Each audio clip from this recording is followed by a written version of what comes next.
اسی طرح ذی الحجہ کے مہینے میں واقعات تو بہت سارے رونما ہوئے ہیں، لیکن اس مہینے میں اگر سب سے زیادہ کوئی بات یاد رکھی جاتی ہے تو وہ حضرت ابراہیم کی طرف سے دی جانے والی حضرت اسماعیل کی قربانی علیہم الصلاۃ والتسلیم. اس قربانی کو بھی یاد کیا جاتا ہے، بلکہ ہم بقرعید میں بھی یہی تذکرہ کرتے ہیں کہ اللہ کی بارگاہ میں اپنے عزیز ترین بیٹے کی قربانی کے لیے سیدنا ابراہیم علیہ السلام تیار ہوئے. وہ 10 ذی الحجہ کو ہے اور یہ 10 محرم الحرام کو ہے، دونوں 10 تاریخ کو ہے. اسلامی سال شروع ہوتا ہے قربانی کے مہینے سے، اسلامی سال ختم بھی ہوتا ہے قربانی کے ذریعے سے. اس سے ایک عظیم درس ہے میرے عزیزوں، ایک عظیم درس ہے. یہ شہادت گہ الفت میں ہے قدم رکھنا، لوگ آسان سمجھتے ہیں مسلمان ہونا. یہاں پر قدم قدم پر تمہاری آزمائشیں ہیں، اور بغیر قربانی دیے ہوئے اگر تم یہ سمجھتے ہو تو قرآن کیا کہتا ہے سنو. احسب الناس ان یترکوا ان یقولوا آمنا وهم لا یفتنون، 21ویں پارے کی آیت ہے. رب تعالیٰ فرماتا ہے کیا لوگ یہ گمان کر کے بیٹھے ہیں کہ ایمان لانے کے بعد انہیں چھوڑ دیا جائے گا اور انہیں آزمایا نہیں جائے گا؟ جو بھی ایمان لایا ہے اسے قربانی کے لیے تیار رہنا ہوگا. قربانی کا مطلب صرف اور صرف گردن پر چھری چلانا نہیں ہے. قربانی کے 1000 انداز ہیں، الگ الگ طریقے ہیں. گردن پر چھری چل جائے یہ الگ قربانی ہے، لیکن آپ کو یہ بات بھی یاد ہونی چاہیے جس چیز کو تم عزیز رکھتے ہو اس چیز کو دے دینا یہ بھی قربانی ہے. مال اگر تمہیں عزیز ہے اور اس مال کو اگر آپ نے دے دیا ہے تو مال کی قربانی. اگر وقت دیا ہے، وقت نہ ہونے کے باوجود اللہ کی بارگاہ میں وقت کی قربانی دیا ہے، اولاد کی قربانی دیا ہے، شہر کی قربانی دیا ہے، یعنی اپنا وطن چھوڑ دیا، یہ ہجرت کر گیا، اپنے وطن کی قربانی دیا. قربانی کے بہت انداز ہیں، لیکن یہ طے نہیں ہے کہ تمہارے ساتھ کون سی قربانی کا امتحان لیا جائے گا. جس کا ایمان جس قدر اعلیٰ ہو اس سے اسی طرح کی قربانیاں لی جائیں گی، امتحانات ہوں گے. صحابہ اکرام رضوان اللہ تعالی علیہم اجمعین آزمائے گئے، انہوں نے جانوں کی قربانیاں دی ہیں، جانوں کے نذرانے پیش کیے ہیں، بچوں کے نذرانے پیش کیے ہیں. میرے عزیزوں، آج تمہاری اگر اتنی بڑی حیثیت نہ بھی ہو تو لیکن یہ بات طے ہے کہ کوئی نہ کوئی چیز تمہیں قربان تو کرنا ہی ہوگا. اگر ایمان ہے، اگر ایمان پر باقی رہنا ہے، کم سے کم کس چیز کی قربانی ہوگی؟ مثال کے طور پر میں آپ کو بتاؤں، ایسا زندگی میں کبھی موقع نہیں آیا کہ تمہیں اپنی گردن کی قربانی دینے پڑے. ہو سکتا ہے کبھی ایسی نوبت نہیں آئی، کبھی ایسی مڈبھیڑ نہیں ہوئی کہ تمہیں گردن کی قربانی دینے پڑے. ہو سکتا ہے نہ آیا ایسا موقع. یا یہ بھی ہو سکتا ہے کہ زندگی بھر کبھی مال کی قربانی دینے کی بھی نوبت نہیں آئی.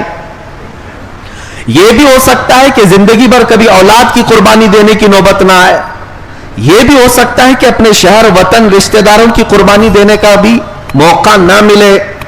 لیکن ایک بات طے ہے، ایک بات طے ہے، چاہے غریب ہو کہ امیر ہو، چاہے کمزور ہو کہ طاقتور ہو، ایک قربانی تو دینا ہی ہے، وہ ہے خواہشات کی قربانی. وہ اپنے خواہشات اور اپنے نفس کی قربانی. یہ ہر ایک کے ساتھ ہے، یہ پیسے والے کے ساتھ بھی ہے اور غریب آدمی کے ساتھ بھی ہے. اور اسی لیے رسول کریم صلی اللہ تعالی علیہ وسلم نے اس قربانی کو بڑا جہاد فرمایا کہ جو اپنے نفس کی قربانی دے دے اس نے بڑا جہاد کیا ہے. اور گردن کی قربانی دینے والا وہ جہاد اصغر میں شریک ہوا. اب آپ اندازہ کر سکتے ہیں میرے عزیزوں کہ آپ کو قربانی تو دینا ہی ہے. اور آج کے دور میں سمجھتا ہوں سب سے زیادہ جو تمہیں قربانی کا اور اپنی کسی چیز کو پیش کرنے کا یا لٹانے کا کوئی موقع ملتا ہے تو وہ صرف اور صرف یہی ہے کہ دنیا کے ایسے عظیم چیلنجز تمہارے سامنے ہے